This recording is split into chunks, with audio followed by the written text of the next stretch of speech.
концертном зале Коми Республиканской филармонии поздравили лучших педагогов Коми. Государственные награды получили учителя всех муниципалитетов региона. От имени главы Коми Владимира Уйба с приветственным словом выступила первый зампред правительства. Эльмира Ахмеева отметила, что в педагогической среде нашего региона целое созвездие ярких и самобытных учителей. От их самоотдачи зависит, сможет ли система образования России отвечать вызовам времени.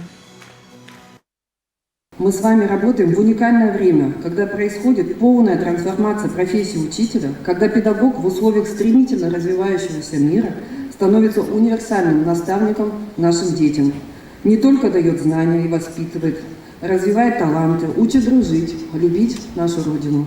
Помогает понимать мир, принимать его и взаимодействовать с ним. Помогает выбрать профессию из множества совершенно новых вариантов. Поддерживает веру ребенка в себя и свои силы. Также на торжественном собрании, посвященном Дню учителя, подвели итоги форума образования государства общества и наградили победителей республиканских конкурсов «Лучший директор школы» и «Классный».